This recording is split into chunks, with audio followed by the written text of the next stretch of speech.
이 건물이 과거에는 무엇이었을까요?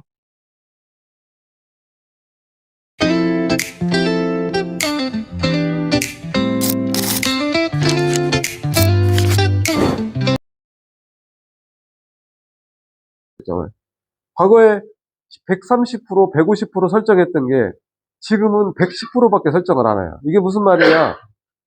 여러분들이 NPL은 경매 개시 결정난 은행에 채권을 매입하게 되는데 1억을 대출하게 됐을 때 1억 1000밖에 근저당 설정을 하지 않는단 말이에요. 그럼 1억 1000에 대해서 근저당 설정 피담보 채권을 가져오기 때문에 10%밖에 수익이 먹을 수가 없어요. 10%. 그 얘기하고 약정금리 플러스 3%. 그 다음에 요즘 상가가 어려워졌죠. 좀 자영업자도 힘들어지고. 상가 같은 경우는 공실 임대중, 뭐 통임대중 이런 게 많기 때문에 오히려 여러분들이 그걸 활용할 수 있는 방법이 뭐 임야 개발 이런 전원주택 뉴타운 이런 데를 형성하는 방법들을 여러분들이 생각을 해보시면 될 것 같아요. 그리고 이제 NPL 예정 물건 중에 수익형 고시원이라든지 모텔 이런 것들이 있습니다. 이런 걸 한번 보시고 그 다음에 NPL 매각 리스트를 지금 제 카페에 올려놨으니까 거기에서 사줘도 두고 오늘 강의 내용에 그 내용들이 있습니다. 이게. 자, 그리고 전주에 여러분들이 강의 들었던 내용 중에 잠깐 이제 요약해서 설명을 드려보면은 혹시 기억나는 거 있어요? 전주 중에 기억나는 것들이? 여러분들이 GPL의 꽃은 1억 원인데 1억 원을 모으기 위해서는 한 달에 얼마 정도를 모아야 10년 정도가 지나면 1억 원이 된다고 했어요. 83만 원 정도를 가지고 10년을 대기하게 되면 1억 원이 모여집니다. 근데 150만 원을 여러분들이 절약할 수 있는 방법이면은 여러분들이 3년 정도, 5년 정도가 되면 1억 원을 모을 수가 있어요. 근데 150만 원을 가장 절약할 수 있는 방법들이 술, 담배를 끊어야죠. 줄이든지. 저도 며칠 전에 이제 우리 직장 후배들하고 한 4명이서 삼겹살에 소주를 먹었는데 49만 5천 원이 나왔어요. 너무 비싸, 물가가.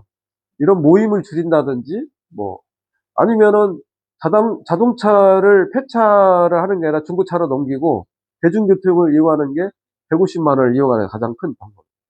자동차를 내가 운행을 안 하면은 보험료, 엔진오일 가는 거, 타이어 가는 거, 그 다음에 범칙금 날라오는 거, 이거 다 들어갈 수가 있거든요. 그게 가장 큰 거고, 점심을 웬만하면 집에서 이제 간단하게 준비해서 커피 같은 경우 피사 커피를 운영하는 그런 부분을 말씀을 드렸습니다. 그리고, 경비 처리하는 방법들을 말씀을 드렸어요. 경비. 비용 처리를 해서 수익을 얻을 수 있는 부분들을 간단하게 설명해보고, 그 다음에 전자수송에 대해서 잠깐 설명을 드려봤죠. 자, 이 근린상가가 이전에는 뭐였을까요?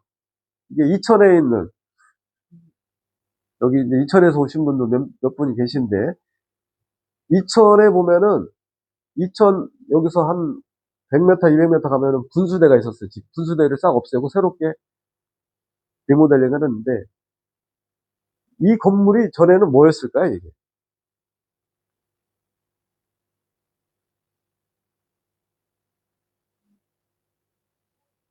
이 건물이 전에는 주유소였어요, 주유소.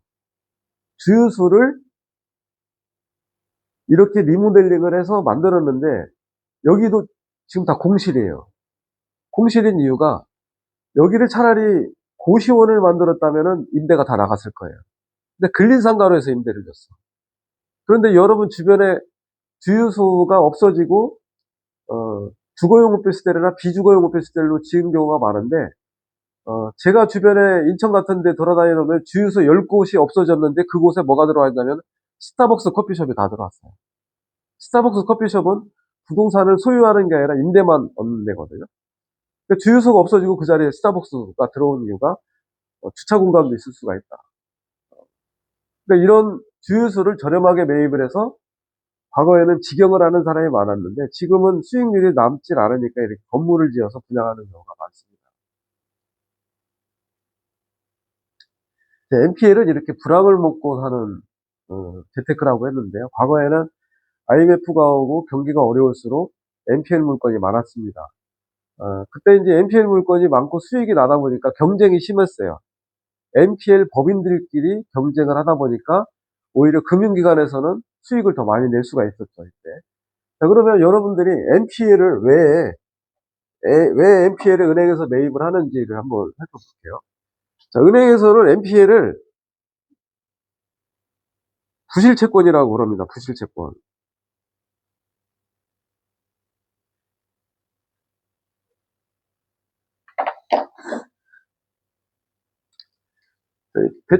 여러분들이 차변에 이제 은행에서는 이렇게 재무제표를 한번 볼게요.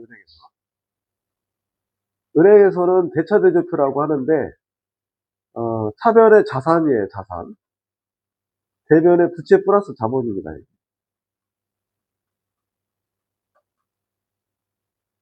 대출 채권을 은행에서 100억을 내보냈어요. 100억. 100억. 대출 채권 100억.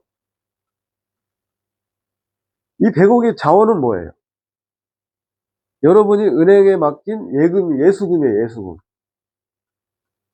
이 예수금에는 여러분이 맡긴 자유적립적금, 요구불예금, 정기적금, 뭐 기타 여러 가지 이게 합산해가지고 이 금액이 만약에 200억이 됐다. 200억에 지급준비금 10%를 공제한 나머지 60% 범위 내만 대출하라고 금감원에서 해놨어요. 이게 유동성 비율이에요. 60%. 그러면 여기에 60%면은 120억까지 대출할 수가 있는 거예요. 이렇게. 자, 그런데 은행에서는 대출이 나가게 되면은 금감원에서 이렇게 BIS 자기자본 비율 때문에 충당을 하라고 그래. 충당. 그러면 정상채권이라 하더라도 이자를 잘 내는 대출이 나가마자 정상채권은 1% 충당을 해야 돼. 1%. 그 다음에 나한테는 이자를 잘 납입을 하지만 이 부동산에 압류나 가압류나 이렇게 들어왔을 때 이게 요주의 채권이에요. 요주의. 요주의 채권은 10% 충당을 해야 돼. 10%. 그 다음에 고정이라고 있는데 이 사람이 은행에서 6개월 이자 연체가 돼서 기한을 상실됐을 때 6개월 시점에 경매 신청을 합니다. 경매 신청을 하면은 이 채권이 고정으로 분류돼서 20% 충당을 하래. 20%. 그리고 이게 다시 6개월에서 1년이 되면은 회수 의문으로 분류가 됩니다. 회수 의문은 55% 충당을 해야 돼요. 55%. 그 다음에 추정 손실이라고 있어요. 추정 손실. 받을 돈이 없다. 이랬을 때는 충당금을 100% 충당을 해야 돼요. 이게 자산 건전성 분류예요. 자산 건전성 분류.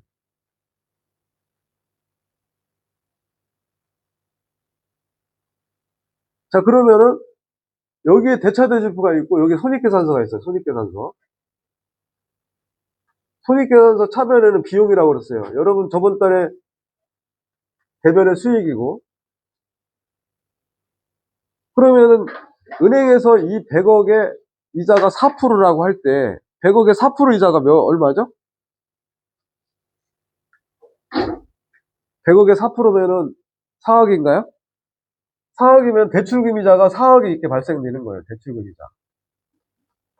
4억. 그런데 이 4억에 정상 채권이고 이자를 잘 납입하는 채권이라 하더라도 이 4억에 1% 충당을 해야 돼요. 1%면 얼마예요? 1%면은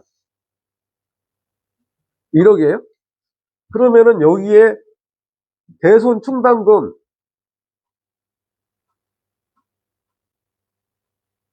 1억. 1억을 충당을 해야 돼요. 그리고 대손 상각비 여기다 1억이에요.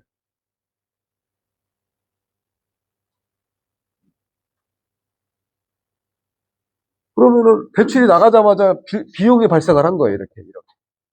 자, 그런데 경매가 개시 결정이 나고 연체가 됐을 때 100억에 대해서 20% 충당을 해야 되면은 20%면 얼마예요? 20억이면은 여기 20억이 돼야 돼. 20억. 그리고 여기가 20억이 돼요. 20억. 그런데 오늘 경매 신청을 하면은 경매가 2차에 낙찰된다고 할 때 보통 낙찰되고 배당받을 때까지 60일에서 62일이 걸리고 여러분들이 경매 신청을 했을 때 개시결정 나는 기간이 3개월 낙찰되고 잔금을 치르는데 60일 배당되면은 보통 경매 신청을 했을 때 13개월 정도가 걸려요. 2차에 낙찰된다고 할 때. 근데 상가나 토지나 임야 같은 경우는 3차, 4차에 낙찰되니까 15개월이 걸린다는 거예요. 그러면 올 회계연도에 지금 오늘 경매 신청을 해도 이게 내년에 낙찰되기 때문에 이 비용이 올해에는 손실로 나오는 거예요.